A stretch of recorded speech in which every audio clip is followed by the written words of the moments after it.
Assalamualaikum warahmatullahi wabarakatuh. Perkenalkan, nama saya Sandi Resta Firgiawan dengan NIM 2504010102083.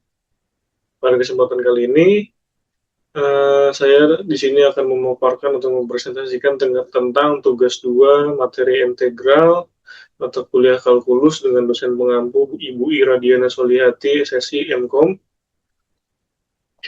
Yang pertama adalah materi-materi yang saya sampaikan, yaitu ada integral rumus dasar, integral metode substitusi, lalu ada integral parsial, lalu ada integral fungsi rasional, lalu integral fungsi trigonometri, integral tertentu, serta dengan aplikasi integral. Yang pertama, integral merupakan operasi matematika yang merupakan kebalikan atau inverse dari turunan. Integral digunakan untuk menentukan fungsi asal, menghitung luas daerah, menghitung volume benda putar, menghitung jarak dari kecepatan, dan menyelesaikan berbagai persoalan teknik, fisika, ekonomi, dan statistika. Secara umum, rumusnya adalah sebagai berikut, dengan keterangan fx sama dengan fungsi yang akan diintegralkan, fx sama dengan antri turunan, dan c merupakan konstanta integrasi. Yang pertama, kita masuk ke integral rumus dasar, adalah aturan-aturan dasar untuk menentukan antiturunan suatu fungsi. Beberapa rumus penting yang perlu dicatat yaitu sebagai berikut.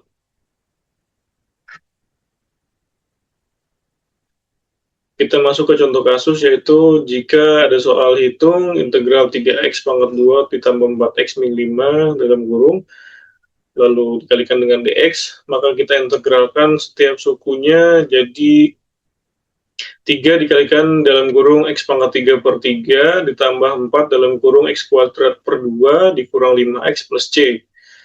Sama dengan x pangkat 3 ditambah 2x pangkat 2 min 5x plus c. Lalu kita masuk ke integral metode substitusi. Metode substitusi digunakan apabila terdapat fungsi di dalam fungsi atau disebut dengan fungsi komposit. Langkah-langkahnya yaitu yang pertama, memisahkan bagian tertentu sebagai variabel baru. Tentukan dulu du, lalu ganti seluruh bentuk integral ke dalam variabel u, lalu kita integralkan, lalu kembalikan ke variabel semula. Contoh kasusnya, kita menghitung integral 2x dikalikan x kuadrat dalam kurung 2x kuadrat ditambah 1 pangkat 5 dx. Misalkan u sama dengan x pangkat 2 plus 1, maka du sama dengan 2x dikalikan dengan dx. Integralkan menjadi integral u pangkat 5 du sama dengan u pangkat 6 per 6 ditambah dengan c. Lalu kita substitusikan kembali sama dengan dalam kurung x pangkat 2 plus 1 di pangkat 6 per 6 ditambah dengan C. Lalu kita masuk ke integral parsial, digunakan apabila integral merupakan hasil perkalian dari dua fungsi yang tidak mudah diintegralkan secara langsung. Rumusnya sebagai berikut, dengan keterangan tentukan dulu U, tentukan dulu dV, lalu cari DU, lalu cari V, lalu kita gunakan rumus ini. Contoh kasusnya, jika kita disuruh hitung, integralkan xe pangkat x dx, lalu kita ambil u sama dengan x, dv sama dengan e pangkat x dx. Sehingga du sama dengan dx, lalu v sama dengan e pangkat x. Lalu kita substitusikan sama dengan x e pangkat x dikurang integral e pangkat x dx. Maka hasilnya sama dengan e pangkat x dalam kurung x min 1 ditambah dengan c. Lalu kita masuk ke integral fungsi rasional, adalah integral yang melibatkan bentuk pecahan. Contohnya ini, px per qx. Biasanya dapat diselesaikan dengan pembagian suku banyak, bisa dengan faktorisasi, bisa dengan pecahan parsial. Contoh kasusnya di sini ada perhitungan integral 2x plus 3 per x plus 1 dx. Lalu kita ubah bentuknya, 2x plus 3 per x plus 1 sama dengan 2, ditambahkan 1 per x plus 1. Sehingga integral lalu dalam kurung 2 ditambahkan 1 per x plus 1 dikalikan dx.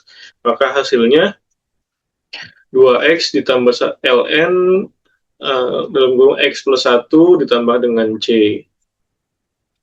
Lalu kita masuk ke integral fungsi trigonometri, biasanya digunakan untuk fungsi-fungsi sin, cos, tan, dan lain-lainnya. Rumus-rumus pentingnya bisa dicatat di sini. Misalnya ada contoh kasus, hitung integral dalam kurung 3 cos x ditambah 2 sin x dx. Maka penyelesaiannya sama dengan 3 sin x min 2 cos x ditambah dengan c. Kita masuk ke integral tertentu yang digunakan untuk menghitung luas daerah di bawah kurva pada interval tertentu. Contohnya seperti gambar ini. Lalu secara umum rumusnya sebagai berikut. Teorema ini dikenal dengan teorema dasar kalkulus.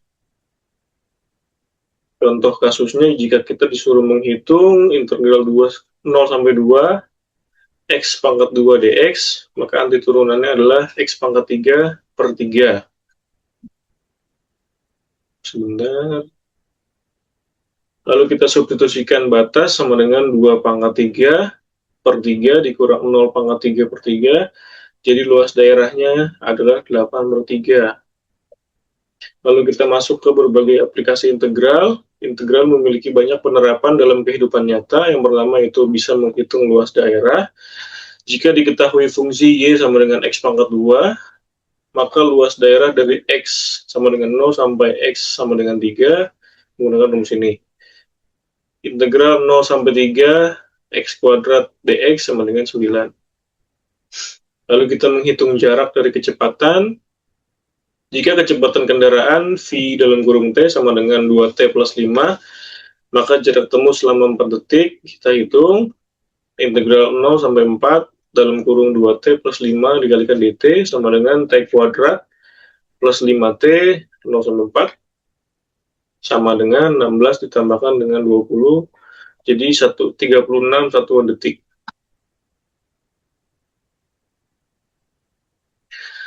Lalu kita menghitung volume pada benda putar jika daerah diputar terhadap sumbu x, v sama dengan v, AB dalam kurung fx pangkat 2 dx. Metode ini digunakan dalam teknik mesin, sipil, dan manufacturing. Jadi kesimpulannya, integral merupakan kebalikan dari turunan. Integral menjadi fondasi seluruh metode integral. Metode substitusi digunakan untuk fungsi komposit. Integral parsial digunakan pada hasil kali dua fungsi. Integral fungsi rasional diselesaikan melalui penyederhanaan atau pecahan parsial. Lalu integral trigonometri memiliki rumus-rumus khusus. Lalu integral tertentu digunakan untuk menghitung luas daerah. Dan yang terakhir, integral memiliki banyak aplikasi nyata seperti bisa menghitung luas, volume, jarak, usaha, dan berbagai permasalahan di bidang teknik, fisika, ekonomi, serta dengan sains. Cukup sekian dari saya, kurang lebihnya mohon maaf. Wassalamualaikum warahmatullahi wabarakatuh.